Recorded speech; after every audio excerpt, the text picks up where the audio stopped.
Welcome everybody to the two-man power trip, the black man starting the nerd lifestyle. I'm Nicholas, Mr. Go with the Flow. And I'm the man with the plan, Maurice. And we're back with the official edition of the Blerd By Nature Podcast. Sir, we are finally out here. Yeah, finally out here. It's been a long time coming. I'm happy that we finally hit this mark. What do you got to say about it, co-host? Shout outs to anyone who does a podcast. Going into this blind, I did not know how much work happens behind the scenes. Yep, especially just social media gathering, putting your name rights, logos, X, Y, and Z. It's like, my God, what the hell? But it's been a fun learning process, learning how to edit, learning a whole bunch of other items I wouldn't have had to learn otherwise.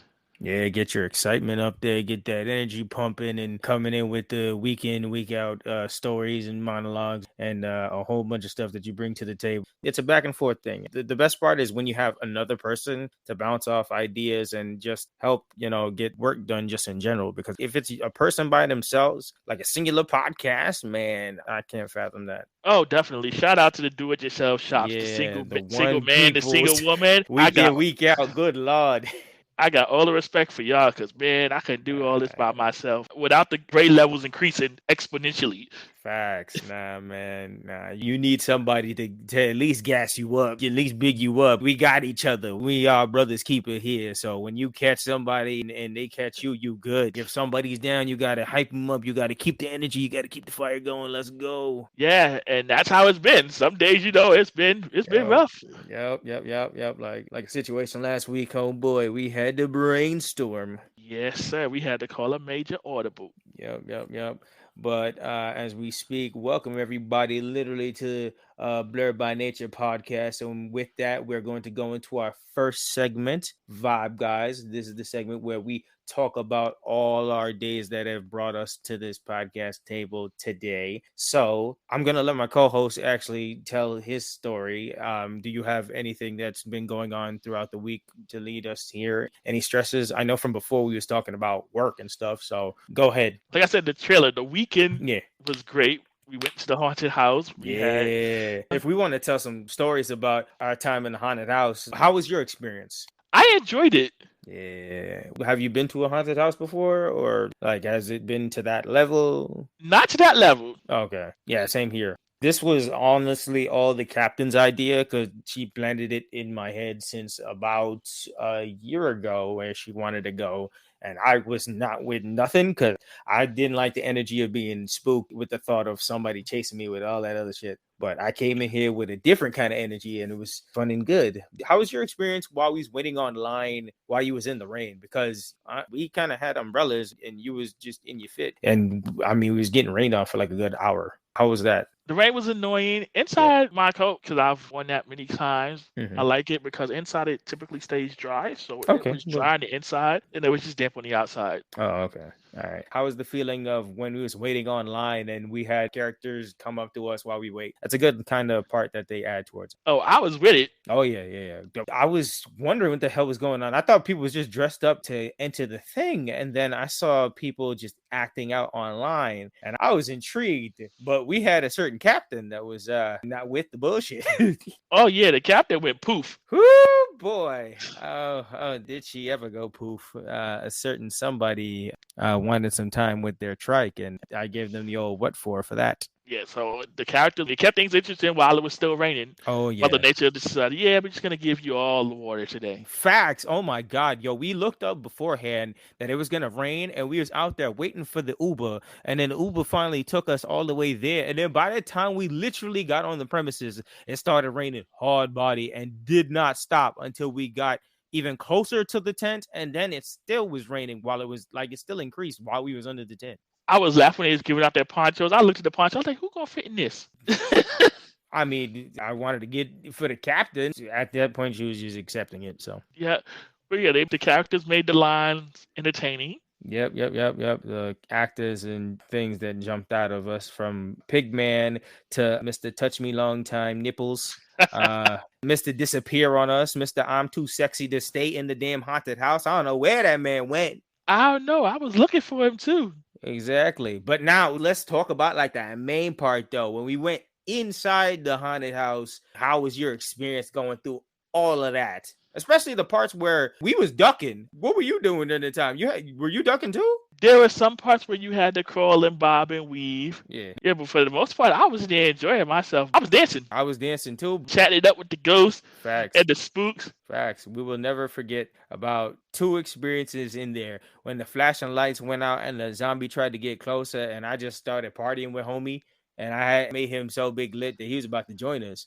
That was fun. Yes, it was. Between that and then our double team on that one zombie dude he was so pissed off that he just stopped being in character. He flowed up to my face and tried to bug me out, and I matched his energy. Like the moment he turned around to you, yo, you had him pissed off after that. We was both clowning him, but you was like, get back to busting them dishes. And after that, he was done.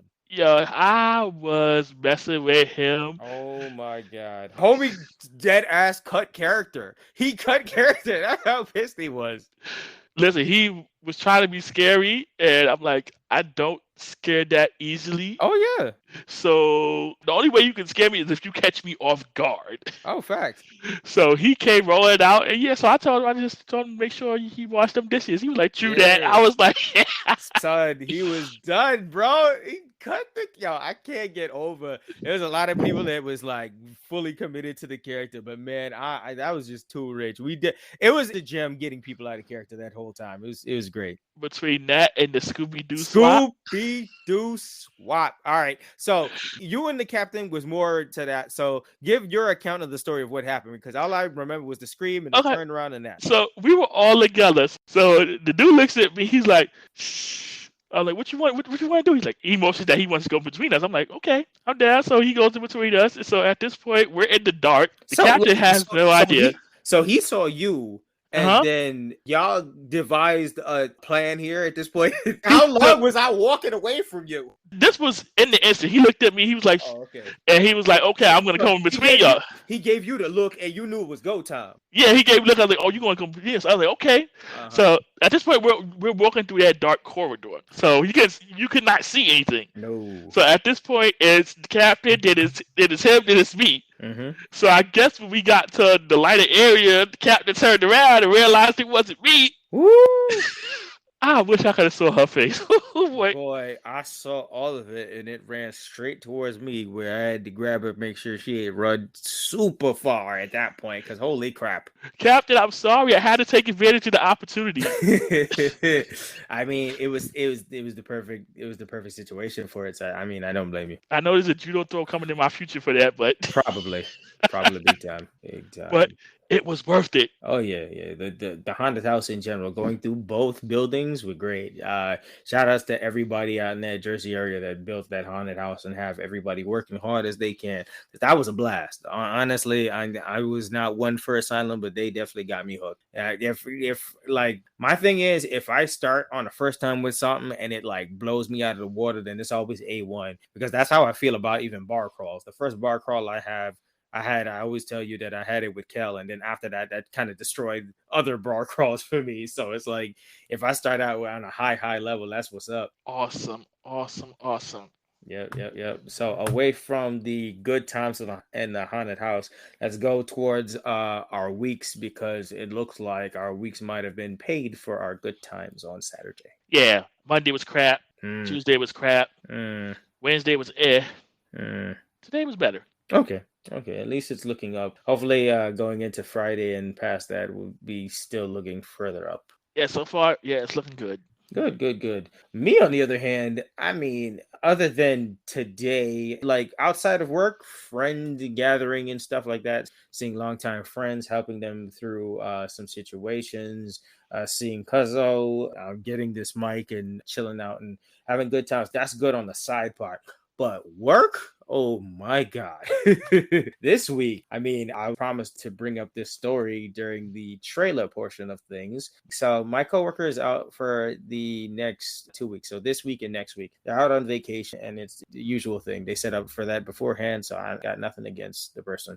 Now, he was the head of the booth, so he'd be there around my time setting up for it and taking people in line and stuff like that. I help out with the booth, once when they need me and stuff like that. But he's gone for the next 2 weeks, and then I'm the earliest one to get there, so I got to set up the booth and everything. So Monday was your regular. I'm used to this stuff already in the booth. So I got everything going in the system. Everything's all good. Tuesday, oh boy, Tuesday was the big rush mess that kind of pushed past from what the situation from Monday was. So on Monday, I saw this one old black lady, and she was trying to come in for an office visit or something like that, something that was going down. And she has a certain copay that you have to pay to see the doctors. I mean, it's what you got your insurance for. It's what's supposed to be there. Now, she only had to pay, I think, about $20 in her copay, and a situation was that she didn't have the money, but she wanted to come back another day where she would have to pay another copay, a different pay amount. And she said she'd bring the money then. Now, my thing is, I don't know this lady. I haven't established anything with this lady. So I told her what it was in a respectful manner because I work in the booth and I understand how to talk to people. So I talked to her gradually about the situation, and she was making a big deal about trying to come back. Now, I don't know if you're actually going to come back. You would probably cancel that appointment. People have no-showed stuff before, so we can't just let you slide. But I let her talk to my supervisor. She talked to my supervisor. She was the usual as something, and they talked it out, and she was all good, perfectly fine. Let her go. It was perfectly good. She comes back the next day talking about how her blood pressure went up, X, Y, and Z. And she was talking about how it was disrespectful to her and a whole bunch of stuff. Now, her level of disrespect back to me when she wasn't even like in my line. I was working to check in about 3 other people, and out the corner of my ear, I could figure that she was talking to me because she went around to the booth supervisor and was talking to her. Now, the day before that, the Monday, my supervisor heard how I was talking to the lady, and she knows that I wasn't disrespectful. But this lady came out calling me a monkey, a welfare baby, disrespect for black people. She wanted to speak to Spanish people better. She talked about her youngest grandchild is 35.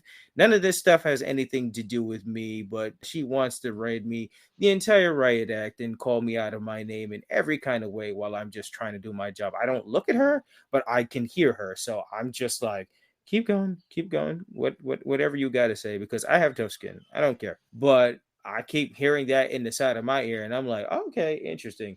So my booth supervisor comes by to me, and she says, we're going to try and apologize. I have no ill will against anybody. If we try to set up something, I don't mind it. I could bring the smoke back, but I don't feel like getting fired. So I go over there, and I'm literally trying to talk to the lady. And in the midst, she's not even giving me the courtesy of an eye contact. She's looking straight at the supervisor the whole time, trying to cuss me out, thinking that she's slick. And then she's just constantly talking. And then I'm trying to say an apology back, even though I owed an apology because she's not being respectful in 1 inch. She's saying all this stuff to the booth supervisor. And as I'm literally trying to say I'm sorry, she says, no, F off, and then walks away. So that was Tuesday. Wow. And the energy has not like everybody from the booth wise that I've checked in. I've handled stuff since Monday, and I've been doing it into today, and we still get a rush of people. But even when you get a rush of people, I come by and people are sweet, people are nice, people can see my energy. They smile, they God bless me, and X, Y, and Z. Everything's been perfectly fine. That lady's the only situation that I have had in the booth this entire week, and she's taken it a whole different standard. Talking about I raised her blood pressure, but she came in with a higher level of energy of anger that I've ever seen than the day before. So she's raising her own blood pressure at this point to come back with the same energy at a different day. Man, listen, I know the amount of that professionalism we talked about on the Oh trailer. yeah, and the worst part about it is face to face. It's not over the phone, because you can get cussed out over the phone, but it's when a person is saying this stuff and they're visually right in front of you, but they're not looking at you. The amount of professionalism that had to be applied at that moment. Whoo, boy. I was working throughout the whole time. She could call me all the X, Y, and Z. I still was checking in people. I didn't take a time to pause. I didn't do nothing. We still had a line of people. What am I supposed to concern with? Whew. The funny part about it is when the story came up, the supervisor was telling it to everybody else around. They were all sat there and started laughing, and they was like, Nick of all people? Everybody said they would have expected that from everybody else. But Nick, really? You trying to get Nick in trouble? That's the level of people knowing me at that job. They're like, Nick was talking to you disrespectfully. That's weird. That's weird, miss. Oh, I'm just thinking about the ways I could professionally disrespect Oh yeah, yeah, yeah, you. yeah, indeed. And I love it when people come up and always have the iconic line of "I work in the health industry" or "I worked here before." I'm like, you could have worked here 2 days ago. Everything changed. 2 days ago, something that cost $280 is now $400. So I like, hello, shit changes. Shit changes every day. Yeah, having that experience of working in that environment, no thank you. I was like, don't never put me in the Oh front. yeah. Oh yeah, man. This has been 4+ years of something else. That's what I can describe it as. This is why I've always said I could never work retail. Oh yeah, yeah, yeah. I've learned that. I remember I used to work at a fancy movie theater. I've seen levels to the disgust people can be. From working at a hood health center to fancy movie theater in the city, I've seen all levels of disgust. Oh, I can only imagine. And I was working in the movie theaters during the time 50 Shades of Grey was in movie theaters, so you already know people who's nasty. Oh man, listen. Yeah, yeah, man. Heating up was a humbling experience. Nothing says humbling after you get that degree than sweeping and stuff after a movie theater. Oh yeah, I've touched on my story of coming across the dude that had the master's degree, was working yeah. at a cashier at Macy's.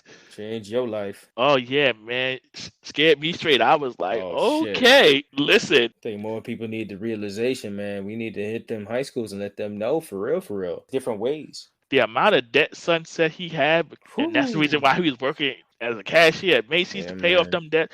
I was like, okay, yeah, what we're not gonna do shift that is this. Not at all. If we can avoid it, we gonna avoid it. So I called audibles. I was like, all right, this ain't it, because now you're not gonna get me. Shit, you grabbed the bull by the horns and you took control of your own life, big dog. Had to, because otherwise, looking at it now, man. Whew. Shit. I mean, I respect it. It's got to be done. Between that and interest, I was like, nah, this ain't the wave. Facts. So you got to keep on moving and keep on shifting. I respect it. Yep.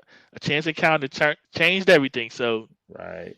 So any more different stuff during the week, or that's set for you? Not. I think Tuesday was the peak, and after that, it started to slowly come down. Same here. And now we're here. I think other than the Russian people and stuff like that, other than that, it's going to be pretty calm for so far. So going into our second segment of the night, we're going into our OTC segment, off the cuff, and we're going to be chatting on a topic that we just throwing out to the table. Now, I was thinking on my end for the off the cuff, this is something that I think we discussed before, but it feels like something that is time to bring back up again. And I'm throwing it to the table as just kind of conversation, just the idea of starting anew, because this is our journey now, uploading and presenting ourselves to the public. So how do you feel about starting anew?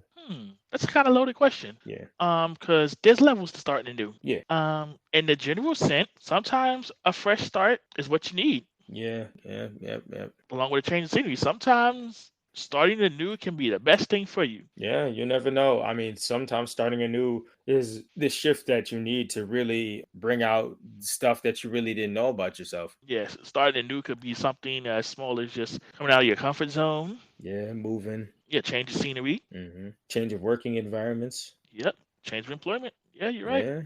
Yeah, you never know what could life be like if you stayed in one field. Maybe you wanted to shift up. Maybe you could find a different passion. You could find a different set of friends. You could find a different stuff that you never realized you was interested in. Absolutely, and starting new could even be mentally, where you just take a step back, different outlook on life. I mean, you can refocus on everything. If you're dealing with something, take some time to address it and then come back fresh. Facts. Or I mean, just the idea of when you stress yourself out so much thinking of one thing, that you have a moment of clarity where you just breathe in, breathe out, let it out, and then you shift your focus on that completely. Maybe it's not as stressful anymore. Yeah. So starting anew, basically I brought to the table pretty much because I mean, we're now shifting into this new zone of the podcast. say we've been ideally working and training on this podcast for about a year now, and we are ready to present out to the public. So this is a new stratosphere, a new mindset that we got to think of going forward with recording, just as well as just, this is going out and people are going to be hearing further on and stuff like that. So it's just a new frame of mind and a shift that, goes forward with things. Yeah, and just to swing back, we started working on this during the pandemic, which Yep. a lot of people started anew. Yep. People was coming out of their comfort zones, whether they liked it or not, pretty much. Out of necessity. Yep. 2020 was that year. Yep, 2020 was that year, and I mean that's why we decided to collab and chat on this and grab the bull by its horns and started working on our own personal podcast here, eh? Yes, sir. Yep. And here we are. Yep. All right, so that's our fixture of off the cuff right there. Before we go into our big topic, we're gonna lean on our side topics here. So in reboot news, I don't know if you heard anything on reboot news specifically, but I know today / going into tomorrow, they're supposed to be releasing the Dune movie on HBO Max, which I don't know if you remember the original old Dune movie that they had all those years ago. Vaguely. Yeah, I just they have it on HBO Max. So I decided one weekend to sit there and actually watch what it is, because I've always heard about Dune and it being a cult classic and stuff like that, and it being, an important phase in when everybody was a fan of space and science fiction and stuff like that, and when it was growing its heights along with Star Wars and Star Trek and everything. So I did watch it. It's a strange movie, but not too strange out of the realm of regular sci-fi stuff. You got some famous actors up in there, but like various people throughout fames and histories and stuff like that.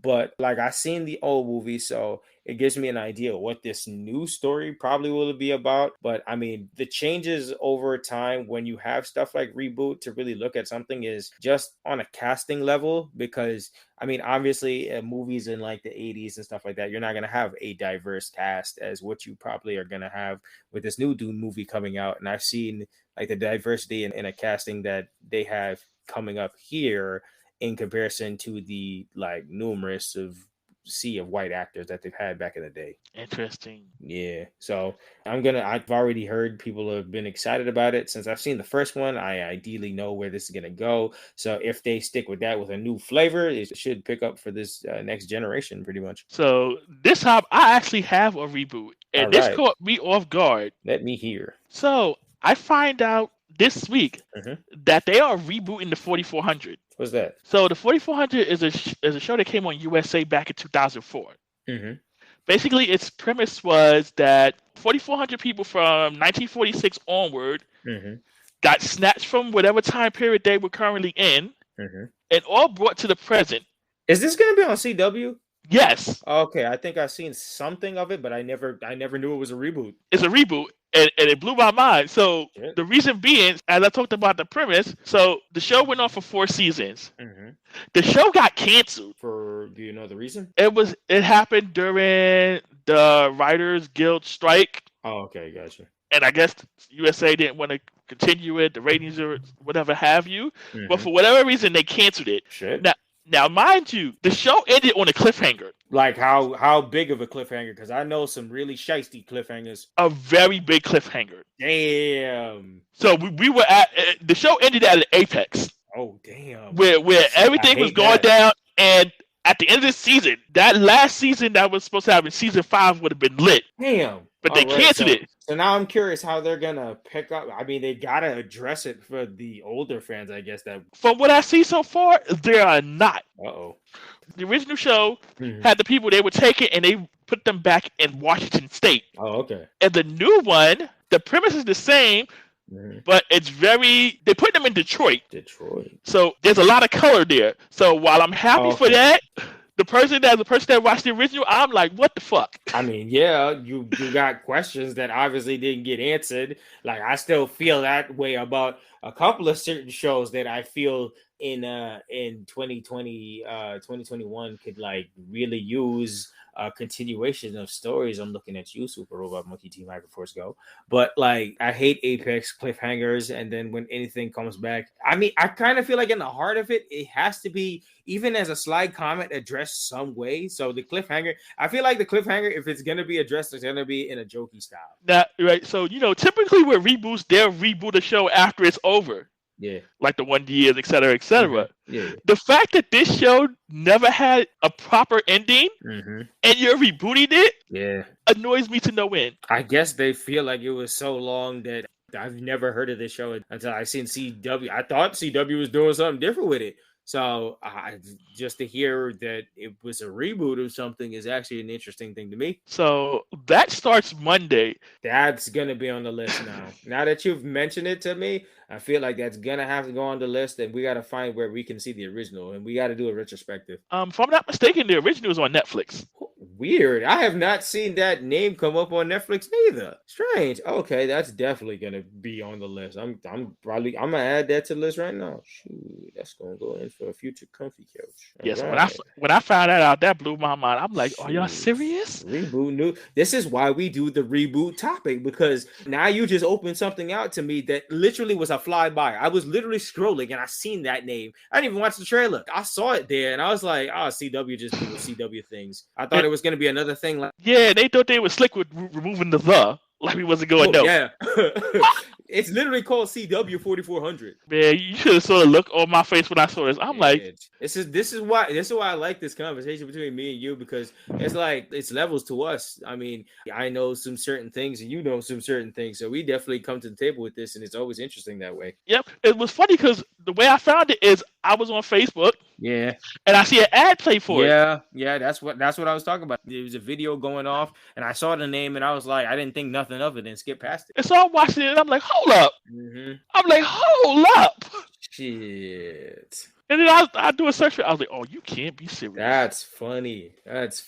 What a strange way to find the reboot. Just like when I messaged you the video of them rebooting the Three Caballeros instead of giving us a friggin' Darkwing Duck show. Like it's one of those, who asked for this? Yeah, man. Shit. But all right, so going off the reboot topic, we're going to take a small little dip into some stock news. Do you have any updates that you've seen throughout the week? You know what? No, I really don't. Not for stocks. Neither have I. Nothing. No news wise has fallen into my lap to see if anything is like really shifted. I mean, we're not experts on this stuff, so we're not like super watching every system of the stock market, but nothing really like stood out so far this week. Yeah, I haven't seen anything amazing. Nothing popped out at me. Yeah, so we're just gonna leave stock news as it is, and then we'll just follow up if any updates hit towards our lap, and then we'll discuss it on the next episode. So we're going to shift into the main event. We are doing Comfy Couch for the week. And this week we are tackling the show that is living in both glory and infamy. We are doing Legend of Korra of the Avatar series, episode 1 and 2. All right. So getting into the Legend of Korra, I'm going to speak on some history. So the history of Legend of Korra currently going on the Netflix brand through the Nickelodeon brand in general, owned by the Nickelodeon. It is the sequel to the hit series Avatar: The Last Airbender, starting from April 2012, ending in December 2014. It gave us 4 books, which is their equivalent to seasons, 52 episodes by Studio Mir and Period. And Studio Period does a whole bunch of famous anime. I mean, Studio Period is famous for stuff like Naruto. We have that and New Generation Life on new Avatar and their whole adventures with the crew, pretty much. So that gives us an overhaul of what Korra is, just as the nitty-gritty looking outside. Do you have any history notes yourself on it, or? No, you covered what I wanted to cover. Gotcha. And I guess Korra is classified as a cartoon? It's Technically? okay. Back and forth. This is going to be a discussion that goes on forever. But I mean, it'll be classified ideally as a cartoon. But I mean, you can argue as animation starts to grow and things are put under different banners. Because I mean, Netflix has anime, and you see stuff under Japanese animation, but also stuff that's under different studios that come up as anime.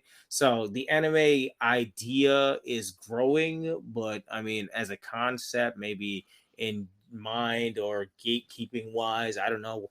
But you can classify it as maybe cartoon slash anime. Yeah, because its art style is not 100% Japanese. It's Exactly. Japanese and Western. Same thing with Yeah. Avatar. Hmm. So yeah, I think they will both be classified as It's cartoons. it's definitely Asian influenced in I mean various ways where they talk about spirituality and chi and X, Y, and Z. So it's like yeah, you can classify it under a couple of genres for sure. Yeah, definitely. Yeah, definitely. Yeah. It's always something I think about when I'm looking at some of these. I'm trying to figure out, like, is this an anime? Or is Oh, this a for sure. cartoon? Because I mean, literally, we got subsections to really see. So it's like, what are we tackling, and then what does this fall in line towards? Because we have sections of Comfy Couch, down with BMP, and Shada Kurosake. Yeah, because for the longest time, I wanted to believe Pokemon was a cartoon. It's not, Oh yeah, but Yu-Gi-Oh too. Yu-Gi-Oh because it was on where its platform is and being Saturday morning cartoons.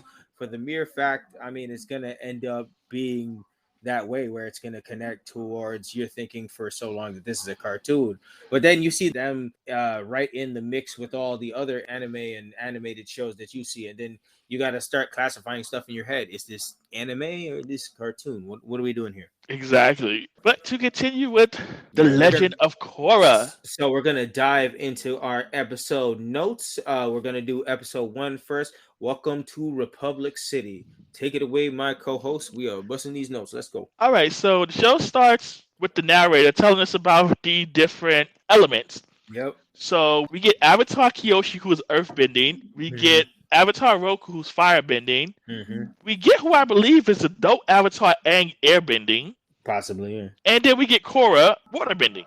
Yeah. So the narrator then tells us that Basically, he starts out saying, "I'm the child of Aang," and he tells the story of the end of the war and the change of nations that go from the divided nations into a city that is joined for all benders and all people alike. It's the unity that Aang and the Fire Lord Zuko had brought amongst all the fighting in the war has ended. So it was the unity that brought Bending World together. yep, and the capital of this new nation is Republic City. Yep. He tells us at this point Avatar Aang has passed away, and just Mm-hmm. like the seasons, the cycle of the Avatar begins anew, Yep. And we got that beautiful opening to start. along with the show logo. Yep. So next we see three dudes walking in the snow. Yes, and if you notice from old seasons, once the elders pop out, they're wearing specific guards that show off that they're part of the White Lotus crew. White Lotus was a secret organization pretty much built around Zuko's uncle, and it's very spiritual elders that promote peace and prosperity around the land. So it's a nice touch that they go looking for the next avatar. So the next segment we get introduced to Korra's parent, and we Yep. find out they're in the South Pole. Yep. So the White Lotus show up at their house because Mhm. they likely requested them, Yeah. and they're telling Korra's parents that they've been looking for the Avatar for a minute, and Yeah, a lot of every people were saying that they had the Avatar child, but they was not with it. They was like, "How do you know your child's the Avatar?" so the parents they call out Korra, and a young Korra busts through the wall using earthbending and With says, "I'm the Avatar. You got to deal with it." Oh, and deal with it, they gonna because she came in belly first. Cause that child pudgy belly was there and out there, and she was busting all kinds of combos. They was like, I don't know why you think your child the Avatar. They was damn sure she was the Avatar because man, when she bust out that water, she bust out that fire. When she bust out that earth, man, there's been jokes going around through the series that like behind the scenes, like before they knew she was officially the Avatar. Like imagine being the Water Tribe family and then imagine the first thing you see come out of your child is earthbending. Like the image that they always put on online is Korra's father looking at Korra's mother extra weird if the first thing she did was earthbend. He's like, oh, so you cheating on me, huh? Man, listen, her parents were probably like, when the White Lotus got there, they were probably like, take her old destructive behind with y'all. Facts. I can tell you right now, they didn't know how to handle the moment she bust out with the earth and the fire. They was like, we know one element, and you buy all this ice. What are you doing knocking up the rocks and shooting fire? You're going to burn our igloo. Dad's probably like, I done fixed this wall like 15 times already. I'm tired of it. Yeah, I'm fat. You the Avatar, yeah, go. They got bigger rooms and stuff to keep your ass in. Like, take her. Now. Then you probably see the ceiling fall down while she leave. Like, facts. So the next scene after all of Korra is showing off is we see an older Korra using firebending against some firebenders. Yep, we time skipping right into she being older and training and busting ass with all them combos as well. So she's pretty much a prodigy. Yeah, so she's handling these guys with ease. And then we also, at this point, get our first intro to an older Katara. Yes. Who says that Korra is strong, but the other members of the White Lotus are not feeling it, and they say that she lacks restraint. Which, yeah, probably right. Oh, definitely. You can see the hot-headedness coming straight out of her. So Korra defeats the 3 firebenders with ease, and she's celebrating. She's like, yeah, 3 elements down, 1 to go. Katara looks happy. The rest of them, not so much. This also shows a different level when it comes to Korra, because if you remember from old set with the old Avatar series, I mean, Aang was the master of air and he had to master all the other elements. Korra out here feels like a whole different level of prodigy. She looks like she's really good with her skills on all 3 of the bending. Yeah, so Korra looks like she's had it easy in terms of learning to bend fire, earth, and water. Yeah, she's one of them gifted children. And now she has to learn the 4th one, air. Yeah. So, and it seems like she's struggling with that one. Air is pretty much slim pickings because, I mean, Aang was the last of the airbenders. So, hope one of his children, or if not all of his children, would have some kind of airbending ability. So, that means there's a very limited masters that teach her. So after Korra's done celebrating, she goes up and asks everybody why they're looking so gloomy. They basically tell her that, 1, you're getting ahead of yourself. 2, we haven't decided if you passed the firebender test yet. True. They was like, nah, you better bust them. You better bust them skills. What you talking about? You not about to leave for no airbender. You ain't master this. And they just drop a little truth bombs here because they're saying that ever since you were a child, you've always been good at but always ignored the spiritual side of bending. She was like, man, nah, I'm not really feeling that spiritual stuff. I just want to beat somebody up. She about the violence. We review a lot of these ladies up in here in these cartoons and these animated. They about the violence. I will give her that she does acknowledge when she says that she doesn't ignore it, but it just doesn't come as easy to her in regards to physical. So she, even though she is arrogant as I don't know what at times, she does acknowledge that she knows that she needs to work on that. Fact. But her nonchalant attitude is very like, I'll learn it when I learn it, pretty much. Like, I'm not going to study around it. I'll just learn it as time goes on. Like, it'll just come naturally like everything else, pretty much. Eventually. And then she segues that into getting to train with Tenzin. Yep. That's the person we heard narrating through the beginning of that stuff, because that's definitely that voice. And that person definitely looks like Aang, just old, really old. Yep. So they convene and they agree. Katara was the one that said, because Katara's with the shits. So, so Katara was like, yeah, she's ready. And so they agree, and they said, okay, you can go train with Tenzin. So Korra's excited. She goes off, and she talks to her polar bear dog, Naga. So the next thing we see Korra and taking Naga to go outside. Yep. Now, the guard that was guarding the gate, he was reluctant to even let her out. I mean, makes sense to me. I see that Korra done been in some trouble for, because Korra even says, look, I'm not going far. So, let her outside.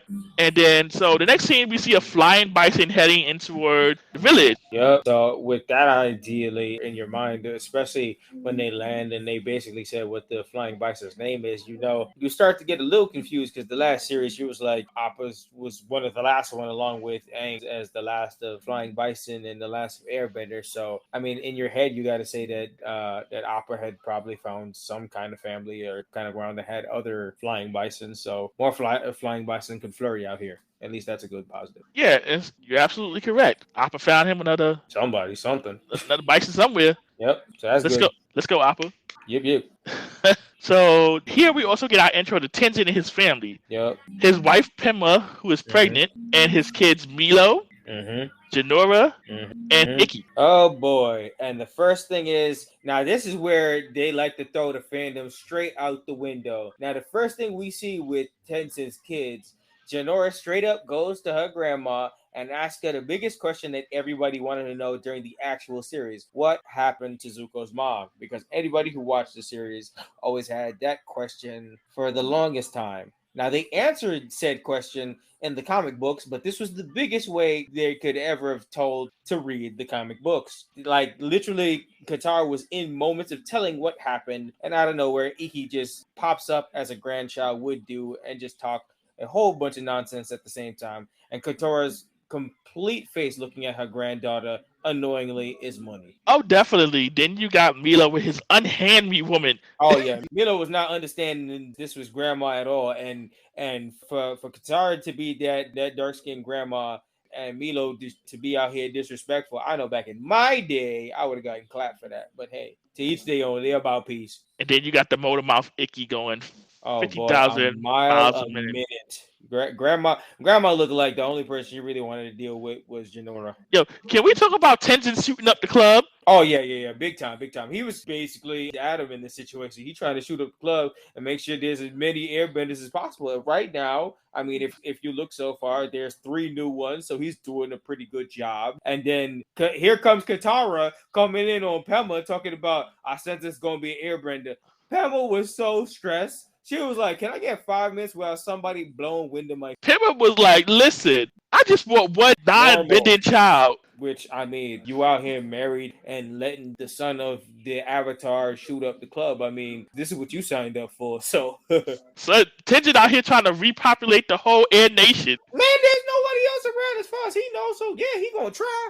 Yo, so it was funny because Pema asked Katara, were her kids, including that's when Tenzin, like that when they were younger, and she was like, when we officially hear the name of Aang's other children, Kaya and Boo. You don't see Kaya and Boomy anywhere near this, but I mean, we hear what their childhood pretty much is kind of like. Yep, and she was like, yeah, Kaya and Boomy, they was wild like this. Tenzin, not so much. He always been like this. And Tenzin looked at her like, really, Ma? That's what we doing? You're like, Ma, really? You just gonna disrespect me in front of my family? Come on. Well, we know Katara don't get no shits about nothing, so. Hell no, not at all. And you my pick-me. Why would I care? I wiped your ass. So Tenzin sees Korra, and Korra tells him how excited she is that she's going to be training with him. Yo, Tenzin looks at her.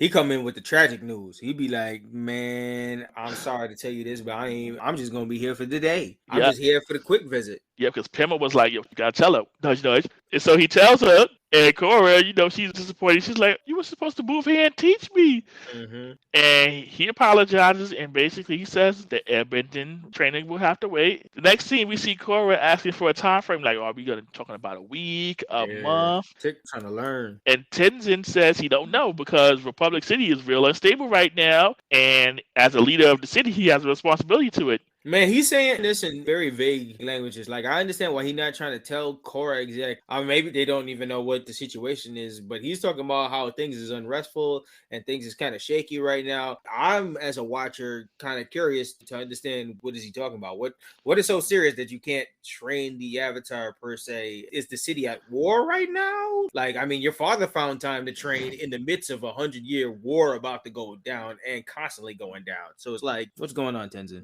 Yeah, I took that to be that something is really going left. It's got to be. And whatever it is, it's got to be done serious. And it's something they're trying to keep on the hush-hush. Yeah, it's got to be secret. So, of course, Korra's not feeling any of that because she's like, you have a responsibility to the city, but you also have a responsibility to me. Facts. You're the only airbender, man. You telling me they don't got forces out there to help? And that's what she says. She's like, I would be happy to go find another airmaster, but guess what? You're the only one, so I'm stuck with you. You bought this life now, man. So then Korra comes up with the idea of going to Republic City with him. Yep. And Tenzin was like, nah. What you mean, nah? Nah.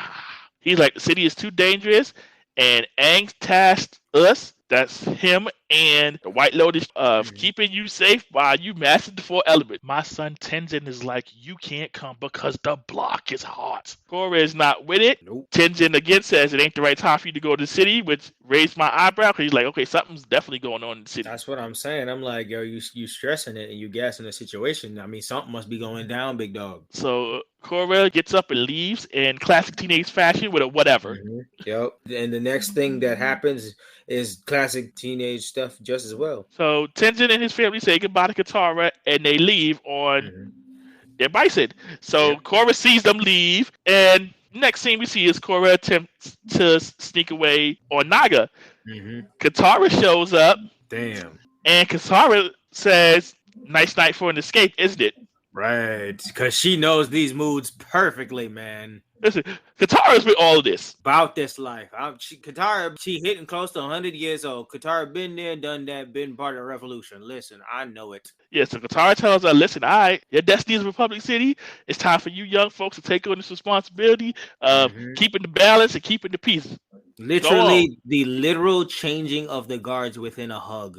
And not to only say that, but man, tell me that's not something like, honestly, on a spiritual level, as they were talking about earlier, Katara just hugging Korra before leaving is another time Katara gets to hug her husband, because that's the reincarnation of her husband. This hits on a deeper level. That is true. That is very much true. Because the Avatar, of course, is Korra. But yeah, so Katara's with it because Katara that has that same energy. Oh, yeah. She's not gonna That's be Korra. She can't be one of them old people that be like, I forgot all the shit that I used to do back in the day. I used to escape all the time. She had an episode where she snuck out from the group at nighttime. Like, she can't be this. So Korra then says goodbye to her parents. And I was like, all right, go on, have a safe journey. Go on now. Yep. Get out. Get out. My wallet had enough. Get out. Right. And then off she goes. She goes on a boat with Naga, and they head to Republic City. So it's morning. They get to Republic City. Yeah, and they spooked the shit out of the people unloading the boxes. I guess nobody really did a double or a triple check, because once they came flying out, she was like, thanks for the ride. They all like, what the fuck? I guess nobody was looking for a polar bear dog in the Avatar. Nah, at all. Even though they was moving boxes, so I don't know.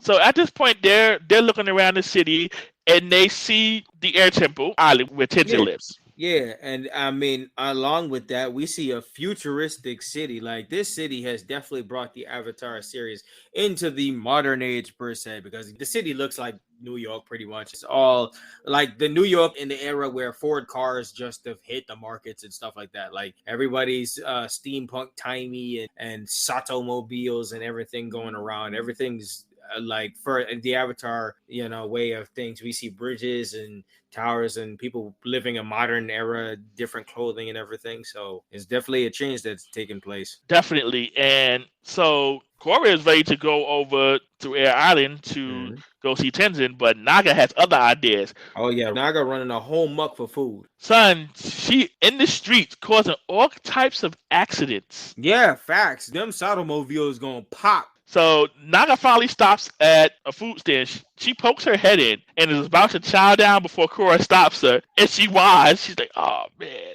Naga was big disappointed.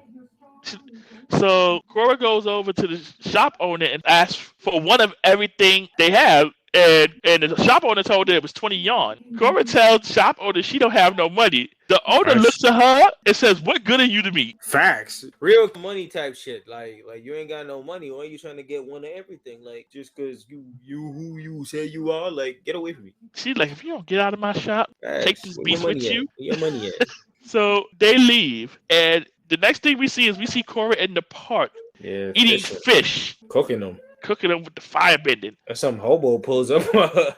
Yeah, the holy person pulled up on her, and Korra was like, I thought everyone in Republic City was living it up. He said, he was like, nah, not at all. That's how you know she a foreigner, straight up. She be thinking everybody living life like, nah, bro, we got homeless people too. So then we see a cop come yelling, talking about, you can't fish here. The homeless guy's like, yo, you better go. Nah, my son said I was with the shits. You got to go, and my bush ain't one of them. Bye. Yep, she hopped on Naga and dipped. Yep, and my son hopped out the bushes to say goodbye to her. Yep, he's like, bye. Yep. So the next thing is we didn't see an equalist, aka anti-bender, rally. Man spouting stuff about Equalus, and he was talking about somebody named Amon and just being against the Benders, and Benders are oppressing them, and a whole bunch of other rhetoric. Yeah, he was speaking it. Like he was saying, he was like, the bending elite of the city has forced non-benders to live as second-class citizens. He was like, join at 9 and together we will tear down the bending establishment. So, very right here, very revolutionary to be in the friggin' park. Right here, we see that bending is not loved by everybody in this city. No. So, it definitely ain't no peace and balance over here. Nope. Something's definitely up, but we're getting to understanding what Tenzin was definitely talking about. So, of course, Korra just strolls on through, and she asks him, what is he talking about, and says, bending is the coolest thing in the world. Mm-hmm. So, the guy, he comes back and says, let me guess, you're a bender. And she's like, yeah. And he was like, goading her at this point. He's like, you love to just knock me off this platform with some water bending. True. And then Korra took the bait, talking about, yeah, she's thinking about it. The guy was like, this is what's wrong with Titty. Benders like her only use their powers to oppress us. And Korra's snapback was, you're oppressing yourself. You're like, that don't even make sense. So Korra's finding out real quickly that, listen, if you got bending abilities, listen, you ain't liked by everybody in this city. Not everybody with your shit. So I think that was a rude awakening for her, for being where the bending is revered and the Avatar is special to come into the city. Like, nah, we don't like you benders. Get out of here. Mm-hmm. So next, we see Korra asking the lady for directions to their Temple Island, right? Mm-hmm. But right in the midst of that, cars start to pull out on these people and everybody starts fleeing and going inside. The reason behind it, we find out pretty much as they terrorize the city, is this is like triad gangsta pop-up on it. They terrorize the town folks for protection money, pretty much. Yeah, so at this point, the lady was telling her that it's not safe and she should go. Yeah. But it was too late for that, because the triple threat triad rolled up on one of the store owners, Mr. Chung, and was shaking him down for protection money. Now, we find out that these guys are benders. Yep. Mr. Chung says he doesn't have the money. Guys say give him the money or else. So Korra, being Korra, she steps in and she says, or else what? They laugh at her and they tell them that this is triple threat triad territory, and they're about to put her in the hospital. Shit, go ahead and try. Now Korra, she claps back and says, you're the ones that are going to need a hospital, and I hope there's one nearby. Mm-hmm. Now, if there's one thing we've learned about Korra so far, it's that she's about that action. I told you, violence. 100% violence. Yup. She is with it. I mean, she swolled up. That's another thing about her whole design in first place. She definitely swolled up. So she cracking her fist. They asking her who does she think she is. She said, why don't you come on and find out? She ain't say, I'm the Avatar to deal with it. You're going to find out, and then you're going to deal with it. So she basically like, come on if you bad. Yup. And she showed them what's what for sure. So the first dude water bends. Mm-hmm. Throws it at Katara. Katara throws it right back at him. Freeze his ass in the head. Kicks him into the car. Washes him that clean. whole shit knocked down. The next dude attacked. She earth bends and sends him flying. Whoo! All the way up in the sky. The last one attempts to firebend, and Korra just walks through it like it's nothing. She did grabs his hand in a test of strength style type shit. And throws him through a store window. And then she says, the got an idea about who I am now, chumps? Yeah. I mean, the people in the background seeing her do all this stuff, they was like commentating on all the stuff on the bending she was doing, and they realized that was definitely the Avatar. So they tried to escape in their car, and Korra uses earthbending to jack up the car so much that it crashes into a nearby store. Oh, that just straight up alerts the police. The metal bending police pulls up straight on this ass. Like you said, the police pull up. Mm-hmm. Korra was like, I caught the bad guys. So they arrest them. And then, at the little chest, they arrest Korra too. Shoot. It was like, yeah, we gonna take y'all. You too. It's like, what you mean me? Like, nah, I'm out. Oh, that's what you doing. Woo! No, you ain't going nowhere. He said, you going down to the station. And then Korra was like, nah, I ain't with nothing. And then she hauled ass. And they was like, nah, you ain't going nowhere. This is where we start to see the police force pull off like a Spider-Man type sense, because they was on her ass, blimping all, just tying her ass up and dragging that shit. Yep, like, got her. Snatch that up, knock her up. Naga couldn't do nothing. It's like, yeah, come on, Polar Bear, you coming too. Facts. They got Naga on charges of ruining them cars earlier. Like, y'all both covered it. Facts. Ooh. So at police HQ, we get our first intro to Lin Bei Fong. Yes, the daughter of Toph. Man, this lady was reading Korra the right act and was not caring that she was the Avatar at all. She was like, I know who you are and I don't give a fuck. She was reading off all them charges, and Korra was trying to explain, and Lynn was not hearing none of it. Lynn had Q-tips straight up the air. She wasn't with nothing. She's like, you should have called the police and fell back. Shit, fell way back. What you mean? Handle yourself? Nah, that's our job. And like you said, Korra was telling her, like, I couldn't stand back and do nothing. I'm the Avatar. Linda's like, I know who you are. Facts. I don't give a shit. It's my town, my city, my area. What you mean? You stepping on my hood? She's like, your Avatar title may impress some people, but it's not impressing me. Nope, I'm Lin Bei Fong in this shit. Heard me? So then Korra asked to talk to who's in charge. And Lin like, hey, that's me. Me, big lady. And then she tells her who she is. And Korra is like, Toph's daughter? And Lin's like, what about it? Smoke. That sounded like smoke from the mama. For real. And Korra was like, Aang and your mother were friends. In the war. So why you treating me like I'm a criminal? Because you are. Lin is like, that's ancient history. Ain't got nothing to do with the mess you're in. You said, look at these charges. You are a criminal. She was like, you can't just waltz in here and dole out vigilante justice. She said, who you think you are, Batman? I was like, wow. So the Avatar went to revered hero to the Green Arrow. Yeah. So, son, I'm like, man. And so while that's going on, one of the officers let Lin know that Tenzin is here. Mm-hmm. And she's like, all right, let him in. So Tenzin is hella annoyed at this point. Tenzin was like, first of all, why you here? Second of all, I gotta talk to Lin. Hi, Lin. How you doing? Talking about Lin, you looking radiant as usual. Bye. Lin told him to cut the garbage. Shit. Lin here for no bullshit. So it seems like they got history. Mm-hmm. It's definitely that level. And Tenzin might be for the streets. Oh, yeah. That's a different comment for a different time. Tenzin, let's not say only Tenzin, because someone else will. I'm like, I don't know if Tenzin living this monk life. Let's talk about the moment that happens after he done collected Korra and everything. After he came to collect Korra and said he was going to repair all the charges and stuff like that. First of all, we got the iconic meme off between Korra and Lin that's in every GIF. The damn look off, stare off, and Lin not giving a fuck. The not giving a fuck Lin face is perfect. But beside all that, going past that part, we have that scene where Tenzin's talking to Korra, and Korra brings up something about Katara, and Tenzin has a moment where he literally turns red heated and says, don't talk about my mama. Oh, definitely, man. He's definitely spazzed. Fuck a whole monk life. The moment you talk about my son, man, he said, don't bring my mama up in this. But she was like, Katara was the one that told me to come here. She said my destiny's in Republic City. Hey, silence that shit. My mama ain't say shit. My mama, what you mean? You trying to put this on my mama?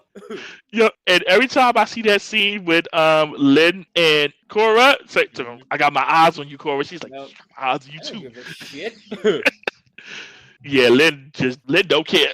Listen, it's my city. Bit. She told Tenzin, get this woman out of my city. Get this ragamuffin the fuck out of here. But let's talk about Tenzin. Talk about he gonna cover all the charges. Tenzin, you got bread like that? I mean, he's the son of the Avatar, and they got a big ass statue of that shit. I mean, he probably big gassing it. He just said, put it on my bill, and he got a high ass bill, but he never touching that shit. He part of the monk life. It's one of those where you get rid of your earthly possessions. He gets a bill and be like, it's no longer a part of me anymore.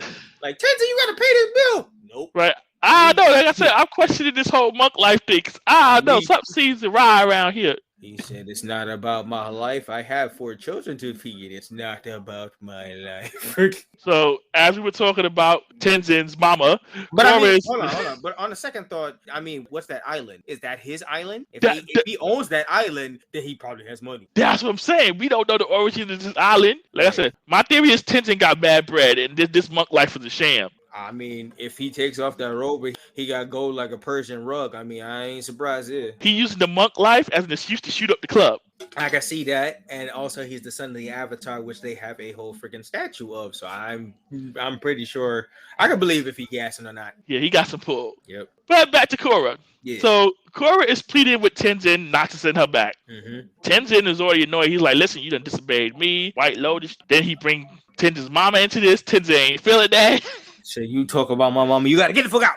Korra is basically saying that, listen, I can't hold up on my training no more. And me being in the South Pole is not going to help me become a better avatar. Nope. She's like, I've been around the city, and this city is out of whack. Yep, big time. And she says, I understand why you have to stay and why Republic City needs you, but it needs me too. Facts. I'm the Avatar. You got to deal with it. And we come back to that, right? Yo. Belly out. Facts. Belly out first, because you ain't going to stop this. So at this point, Tenzin is still like, he's still on you. Nah, you going back. So they're walking to the boat. We see Tenzin's kids. They ask Korra if she's staying. Korra's like, nah, I ain't staying. They're extra happy to see Korra. And the moment they hear, yeah, we got to leave, Tenzin was like, you know what? Damn. I was trying to get your ass out of here before my kids done showed up. But now I got kid guilt. Damn you, Korra. Damn you. Yep. At the midnight hour, at the last second, he was like, do you know how much money I had to spend for these niggas to pull around for a shipment on a weekend? Only for you to not go? Girl. And he told Korra, he's like, all right, you can stay. Somewhere, Korra's parents was like going, woohoo! That was like, oh, you got to keep her for the weekend? Or you're going to keep her for another month? All right, perfect. Honey, we don't got to reinforce that wall no more. So the next thing we see is Korra on a pedestal in the city introducing herself as the Avatar. See, I said in my notes, this is Iron Man-esque because this is reminding me a lot of Iron Man's first interview in that first movie where he just said, I am Iron Man, because Korra had that bubble where she said, well, I'm the Avatar, I'll take questions now. And that's just kind of how that rolled. Yeah, and the reporters, they bombarded her with all types of questions. And even their questions just tell this city is very much divided. Yep. And Korra was just know all the scoop. And Korra's just like, I just got here. I'm still figuring it out. End goal was to unify this place, and I'm going to try to do it with y'all, and I look forward to working with you. Yep. And all those words are sending all throughout the radios that are now very important to this time period, and this information gets sent over to a certain group of equalists that we see in full force here, that they turn up. Now, we see one probably head commander in charge there, where the message is sent out to this specific person, and the name is said again. We see Amon, and I mean, the iconic voice of Steve Blue just radiates through this character so well, and he sets his sights. They say they have to rush up their plan even further now that the Avatar is here. What is their plan? Who knows? Oh, definitely. And at that point, the episode ends, and we get the credits. That's a cliffhanger. That sets yourself up into a world real big. You don't know who this cool and interesting badass villain is, but here we are. So my final thoughts on the first episode is the world of Avatar ever growing. The animation, music, and this world just draws you in like it always does in just the Avatar sense. But this is a changing of the guard. Animation and style is just upgraded by a fancy, which was already good in the old series. And this changing of the guard just sets in motion so much off the bat. Obviously, with that cliffhanger, you def would continue, and this is a great start. So for me, my notes were right from the beginning of this. Woo, I forgot how insufferable Korra was. Oh yeah, but yeah, this is young and arrogant prodigy type shit for sure. But by the time she got to the city, she kind of got the culture shock and got just a little bit humbled. Well, yeah. I mean, right off the bat of seeing a hobo trying to get food, she didn't know what a homeless person was like, pretty much. Yep, she thought everything was all good in the hood, in the city, and she found out otherwise. Big time, especially when people don't like her. She didn't have a PR answer, per se, to spin that, pretty much. Yep, it's definitely a contrast from Avatar. Mm-hmm. And by the time I got to the end of the episode, I was intrigued. I wanted to see what Korra was going to do, how Korra is going to react being in this environment. Yeah. Like, it's taking her from this big fish in this small pond, and now you're in this major city. Yep. With a whole bunch of stuff to deal with and stuff that you don't even know that's coming towards you. Yep, with a whole bunch of different benders. Yep. Like, they ain't just one type in you. Ooh. Now, all these benders got all types of different abilities. All these benders, all these situations, you never know who's dealing and who's coming at you. And this is a city, so we got technology that rivals those bending abilities too. So facts. This is intriguing. Yep. So there's more to come. So let's shift into episode 2, A Leaf in the Wind. All right. So of course we get our intro, just like last episode. Yep. We get a recap of the events that happened last episode. So now, when we start the episode, Korra's at Tenzin's house, and she's reading the paper about pro bending matches. Yep. Now, in this new generation, we have sports events, and pro bending is an interesting take on bending meets sports. So Korra is telling Tenzin that she wants to go to see a match, and Tenzin ain't with this at all. Nah. He said, train, train, train. No time to go watch silly sports show. He was like, this sport is a mockery of the noble tradition of bending. Weird. Like niggas wasn't using bending for fun. Come on, man. Korra is still pushing it like, listen, I want to go see a match. He's like, you are here for avatar training. And that's it. He was like, for the time being, you're going to have to stay here on this island. And Korra is like, this is why you're keeping the White Lotus centuries around to watch my every move? Mm-hmm. And Tenzin's like, yep. You already cost me an arm and a leg trying to fix this shit. You're not going to cost me some more. I just had to sell one gold watch. You want me to sell all these other gold watches to repair the city, Korra? Son is like, when you already came here, you already stuck into the city once. Yeah, I didn't ask you and I didn't bring you, so. You already on Lynn's radar. I'm surprised she ain't bring down the police here. Ooh. And barricade off the whole island. Ooh. So listen, you gonna stay here because you're not gonna cause me no more grief. They peaked. And then he goes on to, say some nonsense about, oh, in order for you to learn airbending, you need to be in a clean, calm environment. Mm-hmm. Like, yeah, okay, Tenzin. We know what that means. Yep. And so Tenzin then tells Korra that Katara said that Korra has never been able to airbend. Korra, she paused for a second. I think her pride was a little hurt. Listen, I know after Tenzin heard that, he looked at her and he was like, damn, the ghetto. My kids could have always done this. You sound slacking. And so Korra was like, the other elements came so easy, but airbend did nothing. Mm-hmm. The ghetto. And so Tenzin tells her that the element that is the hardest for an avatar to master is the one that's opposite of their personality. Facts. And she's like, yeah, I'm definitely not an airbender. I mean, you could tell that they're complete opposites of each other between her and Aang for various reasons. Skin tone, gender, body length, mastery of skill, personality. Like, sheesh. You wouldn't think Aang and Korra would ever be friends per se. Yeah, Korra chooses violence. She ain't about this monk life. Yeah, she's not about peace, boy. So what happens next is that Tenzin brings her to the air temple tool. Mm-hmm. And Genova demonstrates how it's supposed to be used and how you're supposed to use it to learn airbending. No. Man, Korra goes through this thing and she get crack, pap, swap, swoop, whap. That air tube beat her up like she beat up the triple threat triad. Facts. Man, the triad saw that shit from afar and said, yeah, go boards. So it's nighttime and a frustrated Korra is still trying to airbend. She's like, come on, airbend, airbend. Ooh. So at that point, she hears one of the pro bending games on the guard's radio. So she's over there listening, getting into it. And right at the height of the match, here comes Tenzin and cuts it off. So Korra's big annoyed. Big annoyed. The guards too. They probably annoyed too. Hell yeah. They was like, we was listening. Come on. So how we gonna have to pay for her mistakes? Come on, man. So the next morning, we see Tenzin and the kids meditating along with Korra. Meditating. Wink, wink. Yeah, except me though. He's taking a nap. Shit, he already said B to leave last right. thing. So like, shit, I'm chilling, bro. Big snot bubble. Korra is like, what are we doing? He's like, we're meditating. Can we take a second to talk about Tenzin's face when he realizes his kids were sleeping though? That little wink when he opened up his eyes, he's like, what? Get up! Yeah. Don't embarrass me. Son, he was like, at least he got the peaceful, relaxing part, right? I was like, son of a. So Milo was a whole gone. Milo is so much close to his grandfather, I swear. He really is. Like, bruh, Aang would be so proud of Milo. He like, Aang would have looked out into that group of his grandchildren. He would have grabbed that little kid and he'd be like, yep, this one's definitely mine. And so Korra eventually frustrates and walks off saying she's going to get something to drink. And yeah, she ain't with this monk stuff. Son, she went to go get a drink and somehow ended up all the way going swimming all the way past, going right into a freaking gym of a pro bending area. What a way to go get a water, huh? Now, like I said, we knew it was only a matter of time. So, of course, she snuck out from the island and went to the arena. Again. She snuck out again, and these guards are trash. White Lotus is trash. Yeah, man, it's ridiculous. So she gets to the arena. She's in the gym. She gets busted. The gym owner finds her right off rip, and if it wasn't for another person helping her, she would have been gone too. Right, so she's talking back and forth with the gym owner. The gym owner's like, I'm tired of you kids trying to sneak up in here free. I'm about to call security. I'm about to call Lynn. And she's like, no. I already messed with Lynn again. Come on, son. You can't have me double thrown out by this white. She's like, I already got heat on me. Listen, so then we get our first intro to Bolin. Yup. Who saves Korra by telling the cheerleader that she is part of their team. Yup, schmoozing that. Only Bolin can. Big schmooze. Yep. She's like, I don't care. Just get out of here. Son was like, I'm tired of y'all kids. Just pay the rent, goddammit. Right? And he's like, bend, throw.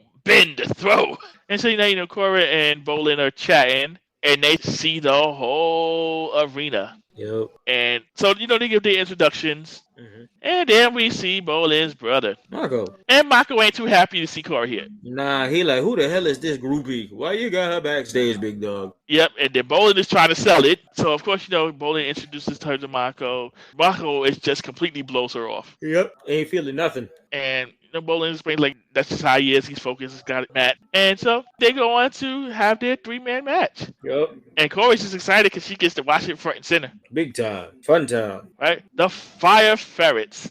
Fire Ferrets are here, baby. Yes. And they're over.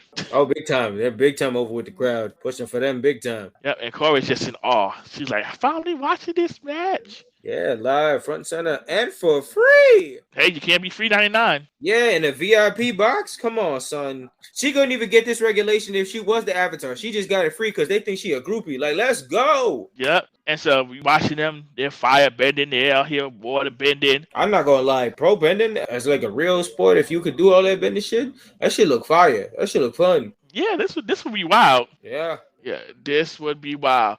And the fact that they got them little end zones there where you can get knocked off. Yeah, and fall that far all the way into the drink? Oh, boy. Yeah, they got the water there. Now, mind you, the Fire Ferrets ain't doing too good right now at this point. Son, they getting pushed back. Maybe throwing that earth disc, hitting them with straight stone and rock and shit. Man, you know, if this wasn't like some straight up cartoon animated shit, ribs got to be cracked. Ooh, man, yo, them. You to be hit with that shit, boy. The way how they be looking like they crumbling. Once that smack you in the face, that should be brain damage. Helmet and all, bro. Yes, and the way them discs be hitting, disintegrating, boom on it. There's a scene we're going to talk about later with Korra, the way how she, oh my God. They're trying to have a little competitive match, and it's going along. And like I said, this is a good match. When I was reviewing, I'm watching it, and I'm like, oh. I was like, ooh. Yeah. And at one point, you see Korra, because Mako was just there by himself. You see him dodging and weaving. Korra's at the edge of the pole, like, bit, shit. boop, fly, zoop, zop, zip. Like, it was 3-on-1, then it was 2-on-1. Mako out here putting on the show. He trying. Big time. He was trying. This match was heated. And then the match was over. And who wins? The Fire Ferrets. Boom, boom, boom. So the crowd is happy. Big time happy. And Korra is big lit. So Bolin pops back. He's telling Korra, like, yeah, we did it. And Korra's like, that was freaking amazing. And of course, Mako is just berating his partner, his teammate. Korra's still hyped, but Mako, he not happy. And Korra's just impressed by the bending itself. Shit. So at this point, they should know she's the Avatar, but I don't know. And so Korra's explaining it to Bolin that, hey, look, I'm a firebender and a waterbender. So Mako finally tells Bolin, like, she's the Avatar. Facts. And then so next scene we see Korra training with the Earth Disc, and she's doing pretty good. Yep, that's the weightlifting exercise over there. Just throw them, just do, bang, bang, bang. Korra's like, all right, let me try this. Yeah, I got this. Yeah, let's go. Korra's with it. See, another easy adjustment for her. Now, Korra, how about that airbending? Yeah. Oof. I'm saying. So Mako, he leaves. He's just like, nice to meet you, Avatar. Yeah, and whatever. he dips up. And so her and Bolin are chatting it up. Yep. Give vibes. Nice to Korra found some friends. Yeah. Now back to airbending. Back to the stress. So Korra's back in the air tool, getting beat up again. Yep. And this time Korra gets pissed and she starts bending and beating the holy shit out of all of that stuff there. And Tenzin's just watching in horror as honorary just panels are just taken away and washed away, and it was just like, what the fuck? But the look on Tenzin's face, Sam was like, that was a 2,000-year-old historical treasure. Facts. Like, what the hell? What the hell, Korra? What the hell? Yeah, you throwing me off here, yo. Sam was just big man. He was like, you know what? This the bullshit. He's like, what is wrong with you? And she's like, listen, all this stuff you talking, it ain't hitting. Nope. Make it make sense, man. Make it make sense. And she's like, maybe it's not hitting because you're not a good teacher. Shit. And then he got Milo talking about, yeah, you've been a terrible teacher, Dad. I'm like, yo. And don't get hurt. Son, I'm just like, Tenzin's probably like, yo, this can't be life. Nah, not on Tenzin style. He's like, my own kid. Like, Milo, why? And so it is wild. And then so next scene we see Pimna, Mm. and she's like, "Yo, where's Korra?" And Tenzin's like, "Yo, I'm fed up with this girl, yo." He said, I'm done. She's like, "Yo, all right." She's like, "Listen, just give Korra some space. Korra some space." Hmm. And then Tenzin looks at his kids. And he's like, "Y'all need to promise me your teenage years won't be like this." Okay, we'll see about that, big dog. And here comes Jinora. "I will make no such promises." There you go. That's how you know. He's got some independent picnic, and he gonna pay for him one way or another. Yeah, man. Good luck, Mr. Shoot Up the Club. This is your consequence. This is double. And Pamela in the back, like, at least you got to go through some level of torture. You get what you want, huh? You want an airbenders, you get airbenders. So Korra went back to the arena, and she met up with Mako and Bolin, and they look kind of down. And so what's going on is that basically they figuring that they may have to forfeit the championship game because their third man no-showed. Yeah, he was getting sick of that last competition. They was beefing on styles and shit like that. He was like, "Get off my back, my fucking parrot." And then here we go. The homie no-showed. Yeah, he was tired of Mako. Mako, he's like, "Listen, son, I'm tired of you. We gonna scrap." Sick of your shit, bro.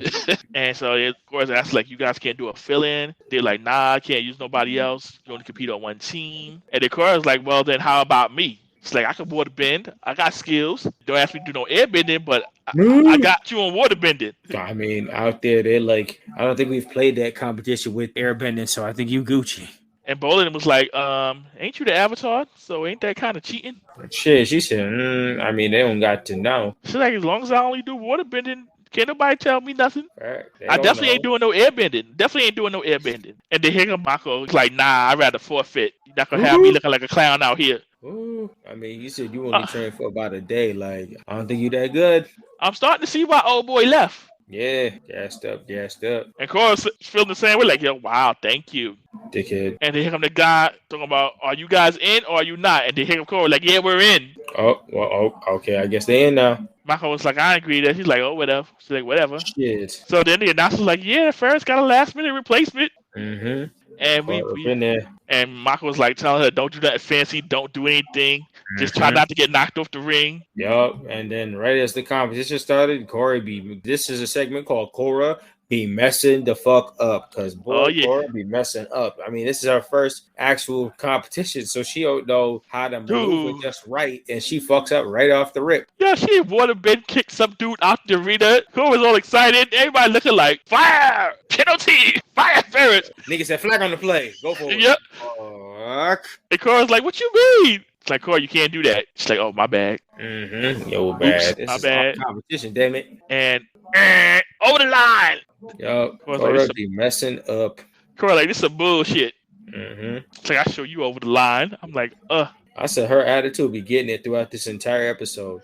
She was getting humbled by a lot of shit because, boy, when they started playing, man, when they started making her up. Yo, Bolin and Michael's expressions while this was going on is just classic. Like, bro, this is the reason why we didn't want to play with you. And then so they're attacking her with the Earth disc, and out of instinct, she fire bends. Yep, and they was like, "Wait, is that water bender fire bending?" And like, right off the rip, they like, this is the fucking Avatar, y'all. She up in this. This some bullshit." The team was like, "This is some bullshit. They got the Avatar." Of course, the ref blows the whistle. It was like, "Foul!" I think. I've never been through this before. And then they had to have a whole discussion, and they came back and reconvened, and it was like, "You know what? If you could just stick with your one bending, you can stay." Now, mind you, back on Air Island, all the guards of the White Lotus, the ones that were supposed to be guarding guards, yeah, them guys, they're listening to the pro bending game. So they're listening to the pro bending game, and Tenzin rolls up, and he asks where Korra is because she's not in her room. So he hears the radio. All you hear out the radio is, "Damn, is that must be the Avatar." Tenzin like, "What are y'all doing?" They're like, the radio's like, "It's the Avatar. She's playing in a pro bending match." Son of a... Yo, the way Tenzin got red. No, can we talk about between Tenzin getting red and literally the next scene as Korra is playing in the competition and she gets sent straight into the water. As she's crawling out of the water, Tenzin is already fucking there.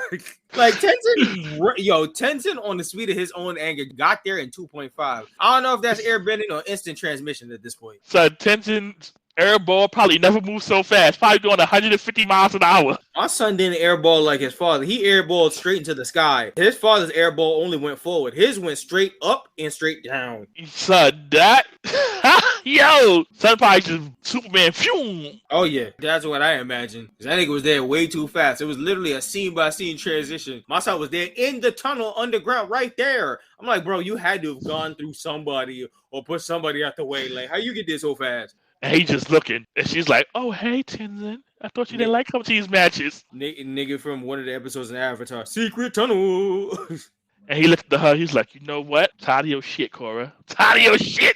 Facts. You weren't even supposed to be here. And how you causing this much grief? He's like, "I told you to stay. You don't stay. I told you to go practice airbending. You done blow up a tube." Yeah. I told you to go, but then my kids came in and hit me with the guilt. But now I'm sick of this shit. And he's like, "Yo, telling you, go back to the island. I'm not playing with you." Yeah, you gonna get smacked up. And she's like, "Why? So I can sit around and meditate about how bad I am at airbending?" So Korra and her feelings too. Oh yeah. And then she's like, "You know what? Maybe the reason why I haven't learned airbending is because I don't need it." Shit. And Tenzin's like, "Oh, word? Like, that's how you feel?" He's like, "Listen, you the Avatar. You gotta learn it. All four. It ain't optional." Nope. And she's like, "Nah, I need to learn this pro bending. This is what I need to learn. It's like, I need to learn that new." Yep. And Tenzin's trying to drop that knowledge. Like, listen, being an Avatar ain't all about fighting. Shit. We know you good at fighting. You ain't good at all the rest of the stuff. Exactly. You gotta figure your way out. And in the midst of them having this whole conversation, the Ferris is getting jumped up there, by the way. Oh, yeah. Because eventually Korra goes to say, "Yo, okay, listen, I'm done talking with you and your airbending. I'm going to finish my match." Yeah. Everybody getting bought back and they getting tossed over and stuff like that. And the whole team about to go straight into the drink. But then here comes Korra fending off all this mugging and jumping and shit.